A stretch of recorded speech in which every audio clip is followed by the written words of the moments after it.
Hey friends, before we dive into this week's episode, just a heads up. Our podcast talks about suicide, sexual abuse, and other trauma, and some of what you hear may be triggering, so please listen with care. This is The Survivors, real stories, raw conversations, and the truth about what it means to keep going after the hardest things. We're so glad you're here. Let's keep surviving together. Before we start today's episode, we want to prepare you for a conversation that's as heartbreaking as it is important. Today, Allie Skrbek joins us to share the story of her son, Alex, her journey through every parent's worst nightmare, and the message she hopes will save lives. We also want to offer a gentle warning that this episode contains discussion of suicide loss and the death of a child. So if you're a parent who's experienced the loss of your child, this conversation might be especially triggering. So please take care of yourself as you listen and step away if you need to. Allie is a suicide loss survivor. She is a mom. She is a mental health advocate and a creator who's been using her platform for lots and lots of good conversation, important conversation about mental health awareness and suicide prevention. And without giving away too much about Allie's story, we want you to hear it from her. Allie's son, Alex, died by suicide in March of 2025. He was 22 years old. And today we're talking about all of it. We're talking about the grief and the things that she and her family miss, and about what suicide loss like this really does to a family. So, Allie, welcome to The Survivors. We are unbelievably grateful that you're here. We appreciate your willingness to just be here and be honest and vulnerable in this conversation and share your story. And obviously, we are both so sorry for your loss. Thank you. Let's just talk about Alex. Tell us about Alex before we talk about the loss. What was Alex like? That's my favorite way to honor people that I've lost, is talk about them before and just share like the good memories and things like that. He was always such a goofball. And that's my kind of guy. Yeah.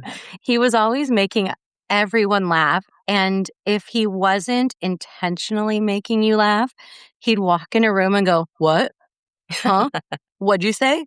And and then he'd always sit back and go, I love that. He knew what he was doing. He just had the most amazing heart. He had a love for family and animals. He was always cautious as a baby and a toddler and a little kid. But as he got older, he became just this like fierce snowboarder and BMX rider and dirt bike rider, and taking risks and never owning up to him, though. Just spoken like a typical boy mom. Yeah. And I'd be like, I know what you were doing. I mean, his laugh was just amazing. And he gave the best hugs. He was just amazing. How was he as an oldest child? Because you have the 3 or 4 boys? 4 total. 3 younger. He absolutely loved his role as big brother, and he owned it. He was bossy and loved to correct me on parenting. I love that. And I feel like I mean, your biggest platform, you're on all the socials, but your biggest platform and where your story kind of ignited was on TikTok. Mm-hmm. And that's where Natasha and I found you. And I feel like now, in all these months since we found you, I mean, I'm on your platform every day, and I feel like I know Alex so well. I feel like I know the relationship he had with his siblings. I mean, all these videos and all these candid moments. And he did seem like a goofball in the best kind of way, like just that great, that older brother who just always had your back. It just, you get a real good sense of him from everything that you post. He was awesome. Yeah. Yeah. What do you wish that people understood most about who Alex really was, would you say? There's so many things. I wish people understood that he didn't take his life to cause more pain. That wasn't him. I wish that they understood how deeply his love was for family and friends and animals. He loved animals. I wish people were more gentle. He wasn't weak. He was trying so hard, and he was a warrior. Yeah. Yeah. Yeah, he was. Just from what I know of him, he was. So, looking back now, I know that we just recently passed the 1-year anniversary of when he passed away. Looking back now that you have maybe a little bit more clarity, is that fair to say, or just a balanced perspective? You're not kind of in the thick of those early days and weeks and months. Do you see signs that maybe made more sense after he passed away? Yeah. For me, he was living in a different state. So we thought he was fluttering his little adult wings and distancing himself from mom. But now looking back, the distance, he was disconnecting. He was climbing into a shell that wasn't like him. I remember February, I sent him, normally I wouldn't send Alex money without knowing where it went because he had a problem. I believed he had a problem with drinking. And I sent him $15 for Valentine's Day to his bank account. And I said, buy yourself something sweet, honey, love you. And I didn't get a response for days. And Alex always watched his finances like a hawk. That was pretty big. And not replying to messages, not calling like he did all the time. Another one, reckless behavior was a big one. That I think had been going on for about a year and a half. And again, I grew up with brothers. So I thought, you are being wild, 21-year-old, like time to rein yourself in, buddy. I was also being gaslit by so many grown men that said, he's being a 21-year-old. This is normal. It wasn't normal for my son. Yeah. So, those were some that were pretty big. Yeah. You've talked a lot about not fully realizing how deeply he was struggling. And I think that now that I'm hearing you say how gaslit you were, it makes sense because you were having these gut instincts as a mom. And then all of a sudden, everybody around you is like, no, everything's fine. Everything's fine. What did depression look like for him from the outside, would you say? Looking back, it was withdrawal. Okay.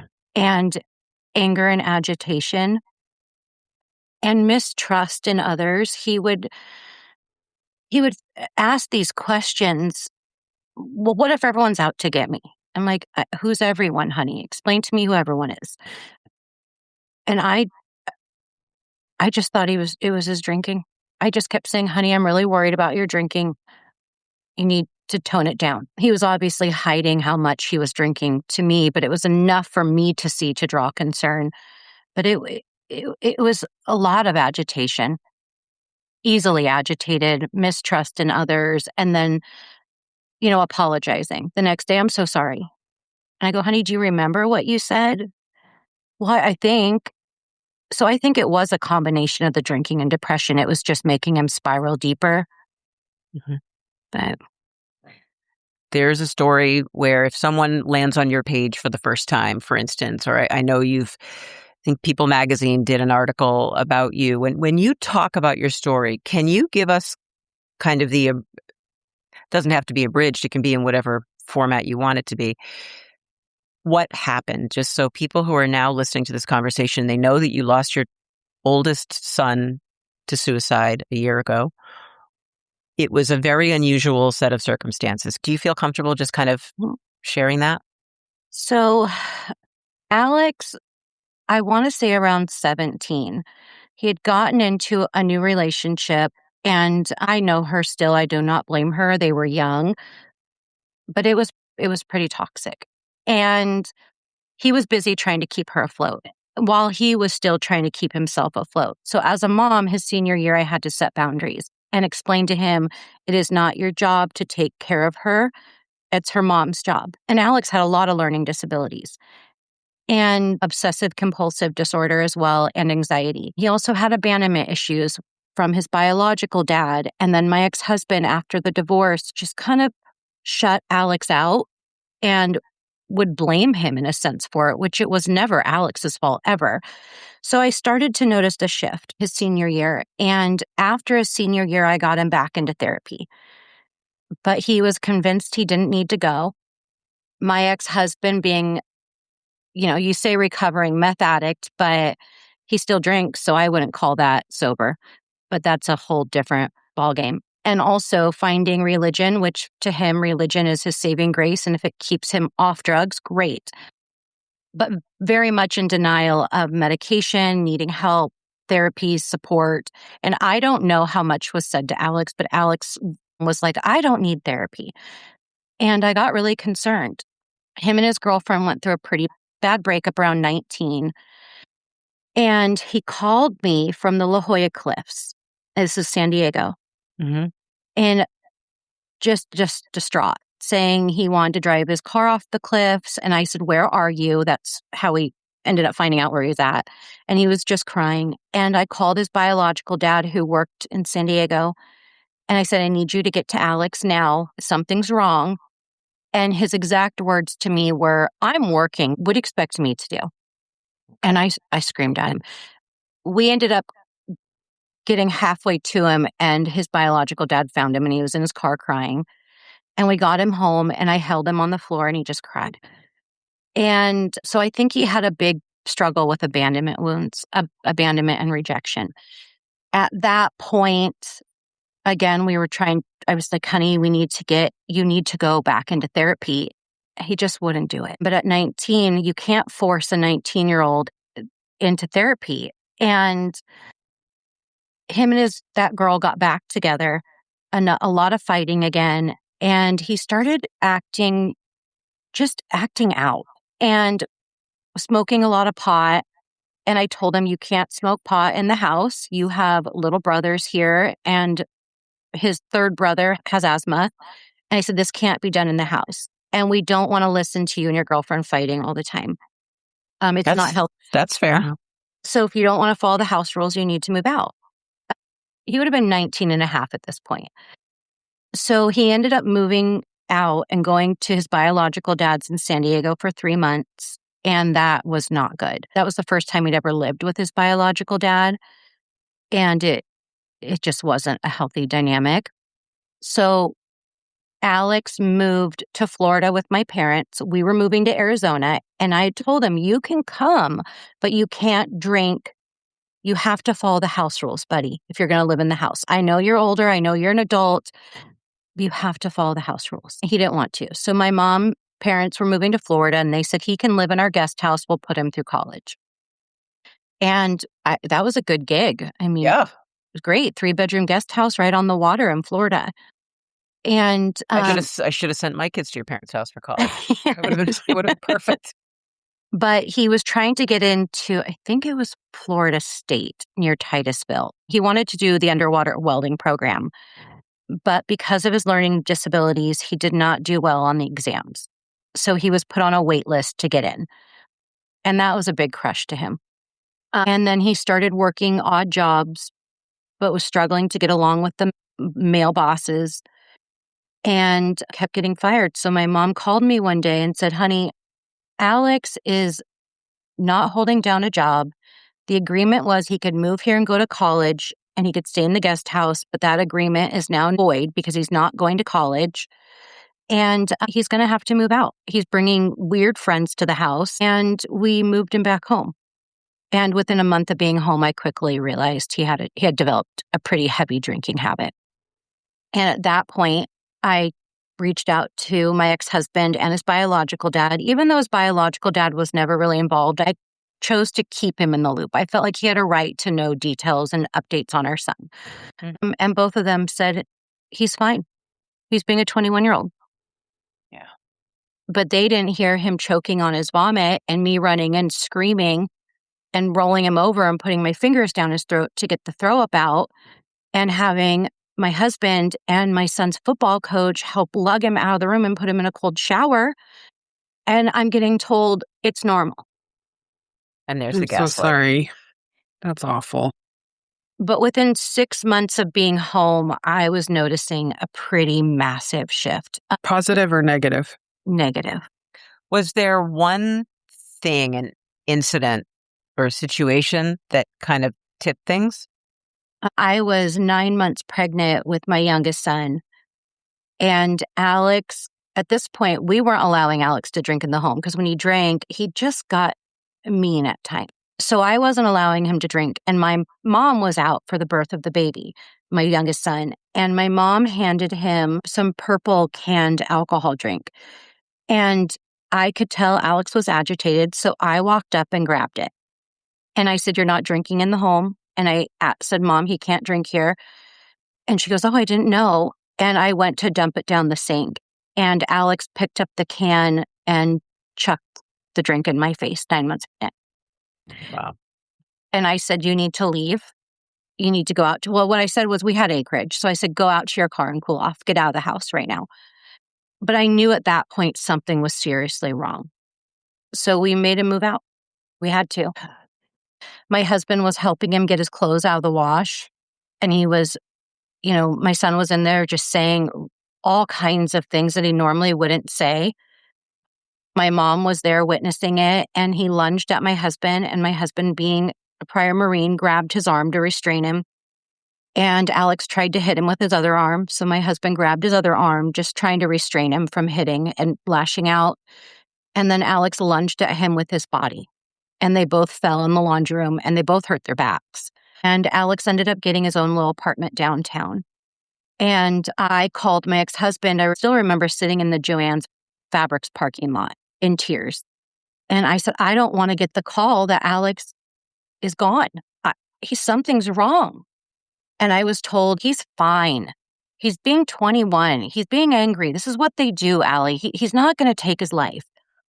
Can I ask a question, Allie? Had he ever threatened to take his life before or done anything to self-harm before? I'll fast forward to that. That comes a little bit later. Okay. But up to this point, he had not. So he had his little apartment, and, we would go down to downtown and obviously take him out to eat. And I remember one day he met us. So downtown Prescott is pretty small. He had this little cute apartment overlooking downtown. And I said, "Honey, walk over to us. We're having lunch." And he walked in with this cup, and I grabbed the cup and I smelled it. And I said, "It's 11 a.m. Are you drinking vodka?" And he started laughing. And I was like, "Alex, buddy, this is not good." And he just laughed. He thought it was funny. Mm-hmm. He needed help. And no matter how hard I tried to say, "I'm concerned," he just kept telling me, "I'm fine. I'm bored." And I knew otherwise. I was his mom. I knew that this wasn't out of the ordinary, or out of the ordinary, because Alex didn't drink in high school. He didn't like the taste of alcohol. So something had shifted. Mm-hmm. So he was there, I want to say 9 months, maybe, in that apartment. And we get this phone call. My husband and I and our youngest were going out to dinner. My 2 middle boys were visiting their dad. And Alex calls me and he says, "I have a flat tire." And I said, "Okay, where are you, honey? We have AAA. We'll meet you over there." And he could not tell me where he was. And I'm like, "Alex, are you on something?" I could just tell by the tone of his voice. Mm-hmm. And he said, "No." And he got mad. And I said, "Okay, just send me a drop pin. We'll get to you." He could not figure out how to send a drop pin. So I called my ex-husband. I said, "Can you try calling Alex? I can't get a hold of him, or he can't figure out how to send the drop pin. I can't find him. He's got a flat tire." He finally sends me a drop pin. And by the time we get to him, he was on the same road he drove to work every single day. Pulled off on the side of the highway by the lake. And I walk up to him and he's sitting there with his leg pitched up, the door open, and his tire was pretty banged up. And I was like, "Oh my gosh, buddy, what'd you hit?" And he started getting mad, and I immediately smelt it. I'm like, "You're drinking. You're on something." He's like, "No, I'm not," getting really upset and angry. And I said, "Alex, I can tell you're on something. You just know." And I could smell it. So he had, on the left side of his Lexus SUV, he had one of those 24-ounce cups from the gas station. Mm-hmm. And I opened it, and it was just pure vodka. Hey, it's Lisa Sugarman, co-host of The Survivors and founder of the HelpHUB. If you're listening right now and you're not okay, if you're feeling overwhelmed, stuck, or like you're carrying more than you can handle, please know you don't have to go through it alone.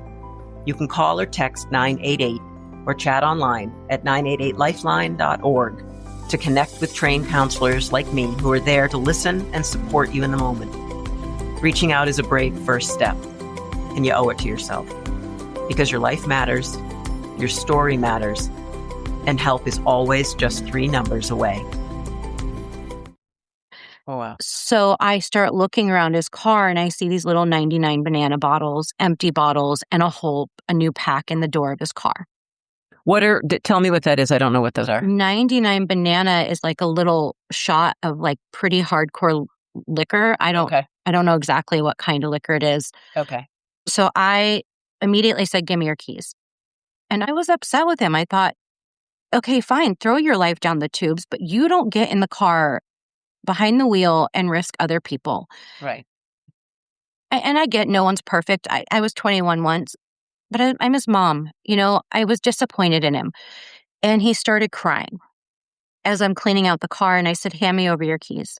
I need the car keys. You're not taking this car anywhere tonight. There is no way you'll even be sober to drive it in the morning," the way I was looking at it. Mm-hmm. And I'm sitting in the passenger seat at this point, and I have found a trash bag, and I'm putting all the liquor in a trash bag. And this whole time, he's denying drinking. And I'm like, you can't deny it at this point. And he just starts panicking. And he grabs his gun and cocks it, and a bullet flies out on my lap. And I started panicking, and I called for my husband to come over. I called my ex-husband, and Alex took off and ran down the embankment in the dark to the lake, which is it's like a drop-off. And I'm panicking. I'm like, oh my gosh, what is going on right now? And we finally get Alex back up. And the minute he sets his gun down, and my husband immediately grabs it and dismantles it and confiscates it. What I wanted to ask you was, did Alex have a license to carry? Not a license. In the state of Arizona, you don't have to have a license to carry. You can just walk in and buy a gun at 21 with a background check. So he's 21 by the time this is all occurring. Okay. And so that night, at that point, I did not know what was going on. So we have the gun, we take his car and we drop it off the Walmart parking lot. I took his tools out of his car. I didn't know what was going on, but I was concerned. So I removed anything we thought he could harm himself with. But he started getting really angry at us. So I'm like, you need to sleep this off. We left him in his car in the Walmart parking lot. He was safe. He was in Prescott, but he was very angry. And I'm not going to bring you home to your brothers acting like this. You can sleep in your car at 21 if you're going to sit and cuss your mom out and sleep it off. You're drunk. Mm-hmm. So the next day I get the call from my ex-husband. He said, "Do not give that gun back to him." And I said, "Why?" We weren't going to anyways, but I said, "Why? What happened?" And he said he threatened to take his life. Okay. So Alex starts calling me nonstop. And I told him, I said, no, given what he called my ex-husband Dad. So I said, given what Dad said, I'm not giving this gun back to you. My ex-husband has a problem with lying. So Alex said, "Mom, I didn't say that. He's lying. That never happened." And I said, "I'm not willing to take the risk. You're not getting it back." Mm-hmm. So he called the police and the sheriffs tried to come out, and we told the sheriff we're keeping this gun to protect himself. Unfortunately, that's a felony. A mom can't protect her son from himself by taking their gun away.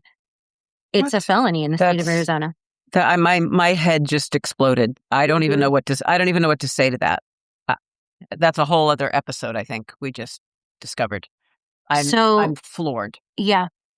So we told the sheriff, we talked to the sheriff again the next day, and we said, we need to bring this gun and turn it into you then, because we're not going to keep it here. I don't want a felony.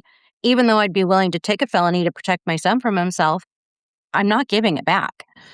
Luckily, the sheriff's department did understand, and we turned it in, and my husband told him. They had a little heart-to-heart on the side of the road. He even turned his camera off and said, you're doing the right thing. You're protecting your child from himself. The DA will not take this case.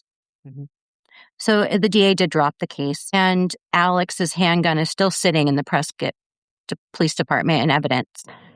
But Alex got angry at us. And at that point, I told him, it is time. I am so deeply concerned about you, Alex. I don't know what's going on, buddy, but I will hold your hand. I will walk with you to AA. I will go in with you. I will sit with you if that's what you need. But something is going on. We need treatment. His biological dad was aware of this, and he goes completely MIA for 2 weeks. So I'm texting his dad, and I'm going, his biological dad, I'm saying, where is he? So You know where he is. Alex went missing for 2 weeks. So I thought. Oh, okay.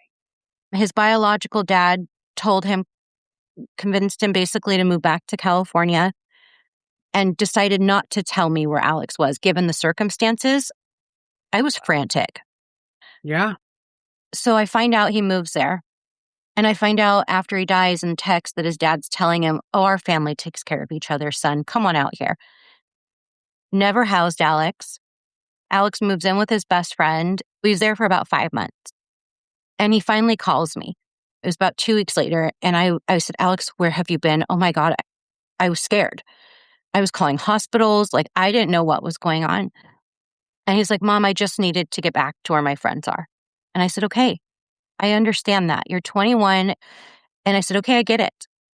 You know, I can't lock him in a basement at this age, which I would, if I had it my way as a mom, yes, I would have. Yeah, I think a lot of us would. And we went out to visit him a couple months later. Again, seemed to be doing great. Flew him home for Christmas. Seemed to be doing really good. Got certified as an HVAC technician. Was really proud of his achievements. Mm-hmm. He was doing great. And then come end of November, decided to move in with his aunt on his dad's side with his 3 cousins. His biological dad's side. Mm-hmm. Okay. And this is where things go off the rails. Yeah. Yeah. You know, at Christmas time, I didn't notice any big shifts. He seemed to actually be doing great. The only thing he said to me, I still remember this night, we were sitting watching a movie and he's like, Mom, I don't want to go back. I said, oh, honey, I know. I get it. You know, I told him you can always come home. He was always welcome home. He just had to follow the rules. Mm-hmm. You had other kids to protect, Allie. That was your priority. I know. And he was a grown man at that point and had to be responsible for how he lived his life when he was living it under your roof. I just wasn't going to tolerate it. I wasn't going to watch my son sink right in front of my eyes either and do nothing. So I surprised him and extended his flight a couple more days. And I went in the next morning and I was like, hey, buddy, I extended your flight. Do you think you can call your boss? And he's like, what? One thing about Alex was he was always appreciative and thankful for everything. Mm-hmm. And he was so excited. And he loved his new job. So even, I thought he was just saying that because I missed home. He missed home, but he went back. And, 3 full months later, he was dead. Did he end up staying the extra couple of days? Oh, yeah. He was thrilled.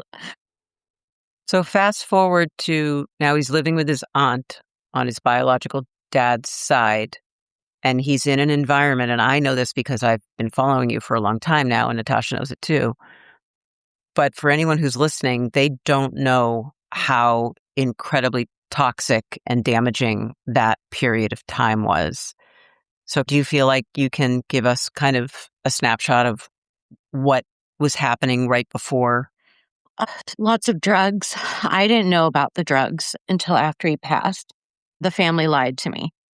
It wasn't until I got into Alex's phone and I saw firsthand what was going on. The cousins were the female cousin. There's 3 of them his age. And then there's an older cousin that did not live there. But the 3 of them his age did live there. And apparently he'd put a gun to his head on New Year's Eve. And on the drugs, the cocaine and shrooms they were selling him, and was threatening his life. They were threatening his life? He was threatening his own life that night on drugs. Apparently it happened again several times. But they put in the investigation, they thought he was seeking attention. So fast forward, come the end of March, Alex calls me and says, Mom, I'm going to move out of my aunt's home. And I said, okay, well, honey, make it temporary because we were planning on moving to Missouri. And I told him, I'm not going all the way to the Midwest without all my boys. It's just too far. And he was really excited. And I was sending him pictures or links to homes so he could get an idea of what we were looking at. And he had called me and he said, I'm going to move out. And I was kind of shocked because on his aunt's Facebook, which I was friends with for years, not friends, but, just on each other's pages, everything was about God and her daughter being baptized. So I honestly thought this family had just turned their life around. You don't know what you don't know. You don't. And it goes to show how fake social media is. And I was just going to say that's always a cover for deeper things going on. Mm-hmm. So I was shocked when he wanted to move out. And I was like, why? What's going on? But he's like, Mom, they just party too much. And I don't think they have my back. I was like, okay, well, just don't make it permanent. And he's like, no, it's fine. His best friend, Ryan, is painting the room for me again. He's getting the room ready again for me. And I was like, okay, well then fast forward a couple more days. So this was about a week before. Fast forward a couple more days, he calls me and asks me to teach him how to grill a steak. And I was like, hey, yeah, we're FaceTiming. And I'm like, and he's asking me typical Alex questions. Do we leave the gas on? Well, yeah, you need gas to have fire. Right. It's fundamental art of cooking. Use gas. Fire. Fire cooks food. And he was so proud of himself. And I hear his aunt, I hear them in the kitchen. I said, well, honey, why aren't you in the kitchen eating with everybody else? And he says, oh, that's a story for another day. And I was like, oh, okay. So the next day I'm talking to him and he goes, I'm not allowed to eat their food. Apparently it's not their job to feed me too. Oh. Which I thought was odd because, whoever's in our home gets a meal. We always have extra. So especially if it's family. Sure. Right. Same with us. But apparently Thursday night, getting into his phone and seeing the timeline, they got drugs Thursday night again, more cocaine. Friday night, this is things I found out after he died. Apparently, he put the gun to his head again. One of the cousins at this point went to his mom, and she texted Alex's biological dad. Mind you, Alex's biological dad hadn't seen Alex in over 3 months, and he lived an hour from him. And that's basically all that was done that weekend by her. And he did nothing? Absolutely nothing. He texted him. And he didn't call you? Nothing. Come Monday, apparently he got Alex on the phone and they had a phone conversation for about 13 minutes. I'm not sure what was said on that phone call, but here's the thing. If you're this concerned, which you should be this concerned with someone putting the gun to their head on the drugs you're providing and selling them, that should be a major concern to you. Why were they still selling him and getting him drugs down to the Monday night that he pulled the trigger? Why? So and you still haven't gotten the answers to that question, I assume. So that night, I still didn't hear anything until the next day. It wasn't until the next day I get the text on April 1st from his dad, biological dad, that call me, Alex killed himself. Oh my God. You got a text? I got a text. Oh, Allie. I don't think I knew that detail. I didn't either. I am so sorry. Looking for mental health resources that actually fit who you are and where you come from? Then you need to check out the HelpHUB. It's not another generic wellness site. It's a free, inclusive online platform built for real people living real lives. People managing stress, anxiety, depression, trauma and abuse, grief or suicide loss.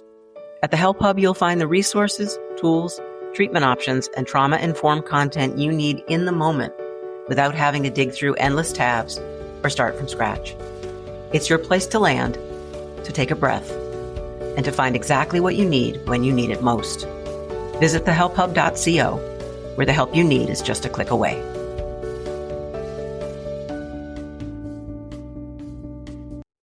And my boys are fighting. No, that's okay. Isn't that what boys do? I am a girl mom. I have 2 girls. I'm hearing them wrestle out there. I'm like, oh, of course. This could go south fast. That's okay. That's okay. We are moms. We get it. My kids got a 14-year-old girl and 12-year-old boy got into a slap fight the other night. Like, they wanted it. And it got so bad that They wanted it. No, they did. They for real wanted to slap fight. And at the point where Dominic is covered in just red marks all over his naked chest. Never underestimate the older sister. I was like, I'm going to call it. And he still wanted to go. I was like, dude, go look in the mirror. Right. Be careful what you wish for, buddy. My 9-year-old is pure fire. All right. So you get the text message. You get a text message now from Alex's biological dad that says that he has killed himself. I was standing at the kitchen counter making my youngest lunch. I'll never forget that day. I'll never forget it. It was the worst moment of my life. And I started screaming, no, something's wrong. So I'm on the phone with him and I said, when? How? He goes, I don't know. And I said, well, where are you? What's going on? So apparently the coroner was at his sister's. Yeah, the police were waiting for the coroner. And the house was taped off. And I said, are you going? And he said, there's nothing I can do there. Wow. I had to scream at him. I said, if there's one time in our son's life you get to him now. Are you kidding me? I also called my ex-husband and he dropped everything, was 2 hours away, dropped everything and raced to the house. And, we lived 6.5, 7 hours away. So the kids were at school. I couldn't have gotten there by the time the coroners got his body out. So my ex-husband calls me and says, there's something wrong with this house, Allie. He says, there's something wrong with these people. They're eating effing lunch in the garage while they're pulling out our baby's dead body. And this is your husband at the time? My ex-husband. Your ex-husband. Okay. Mm-hmm. But that's who Alex referred to as his dad. He called both his biological dad and my ex-husband dad, but my ex-husband was the one that was in his life more. His biological dad, their relationship was very transactional. Going back to those moments it's hard. So, his biological dad and I are just talking, constantly texting. It was a shock. Something was wrong. So that night I ended up talking to my son's aunt on his dad's side. And I had her on speaker with my husband and I asked her what happened. And she kept saying, I think it was my fault. And I said, your fault how? What do you mean your fault? And that's when she said, Alex put a gun to his head Friday night. One of the cousins was also on that phone call with her. And that she texted his dad. And I said, that's it? That's it? Why didn't you contact me? And she goes, well, Alex never wanted me to call you. And I was like, of course he didn't. Of course he doesn't want you to call me when your house is doing drugs, which I found out later. Mm-hmm. Now I understand that. I don't know. She told me, and I said, well, why didn't you do anything Friday night? She goes, I don't know. I asked if there was drugs involved. They both, one of the cousins and the aunt said no. What did toxicology reports say? Yeah. He had cocaine in his system. Okay. Mm-hmm. Okay. Yeah. So, gosh, this is going backwards is so hard to piece these moments together because it's like the midst of trauma. Right. That's okay. Take your time. Okay, so the police, I said, did you call the police? And she said, yeah, we called the police. We were screaming at them to get inside, that he was suicidal. We were begging them to get inside, Allie, and they wouldn't go inside. So for days, I'm thinking, why would the police not go inside? Yeah. What do you mean, no? Was this on Friday? No, he took his life 4 nights after he put the gun to his head. Okay, okay. Monday night. So she said Alex was screaming out. He had the stick to his head. Okay. And I said, you didn't go in the room? She goes, well, no, I don't know. It was really hard to get anything concrete from them. So I'm like, okay, well, then why wouldn't the police go in? Something's wrong. Was he threatening anyone's life? And Hannah's like, no. And so I started calling the police and talked to, I believe, almost every officer that was on site the Monday night. Tuesday, the next day is when they found his body. And the police said, ma'am, they did not tell us he was suicidal. They did not tell us that he had his gun. They did not tell us he was threatening he had to stick to his head. If anything, they said they were not in fear of his or their life. So law enforcement did try and call Alex's phone a couple times. He didn't answer. I didn't know about a video yet. So, I'm still piecing it all together and trying to understand what's all going on. So law enforcement, I said, well, then something's wrong. So law enforcement agreed, let's do an investigation. It wasn't until days later I found out there was a video. And you're talking now about the Snapchat video. Mm-hmm. That Alex recorded? Alex didn't. His cousins did. That's right. Yeah. His biological dad reached out to me and said, I think the cousins think they have a video. And I said, what do you mean think? And he goes, I don't know. I'll send it to you. Well, he never did. So I'm messaging the aunt, send me the video now. I need to see this. And the minute I heard it, it's very obviously the gunshot. They picked up their phones in the midst of crisis and decided to record him on Snapchat outside of his room and recorded his last words. His last words were pure rage. It was, fuck that. The gun goes off. It's a very distinct pop. They're on the stairs, which is not far from his bedroom, and are recording it. And the female cousin starts frantically looking for her cat. One of the male cousins slightly pauses in the video, but keeps going. And you hear the aunt in the background going, oh my God, what was that? And the female cousin says, oh, nothing, he threw something. The minute my husband and I heard that video, I collapsed to my knees. We knew it was a gunshot, and so did the investigator. It was loud. I'm so sorry. A 9mm gunshot inside of a home is loud. Yeah. And it's a very distinct sound. So they apparently called law enforcement after that, but failed to tell law enforcement they had a video, failed to show them, failed to tell them that he was on drugs, that they were supplying him and selling him, and didn't tell them he was suicidal. So apparently nobody entered that room for 14 hours. My son's body lied on that floor for over 14 hours. Why they went back to bed is what they put in the investigation. I don't even know what to say. I don't. I know this story, and I've heard you say this story in different ways at different times since I've been following you. It is a next level experience being, I know we're not in person in the same place, because if we were, I'd be hugging you right now. But hearing you say it to us like this, there is no way to describe what that feels like. I'm so sorry, Allie. I'm so sorry. I think that we've covered a lot of this story, a lot of what led up to Alex taking his life. And I know how hard this is for you every time you have to share this in whatever context you share it.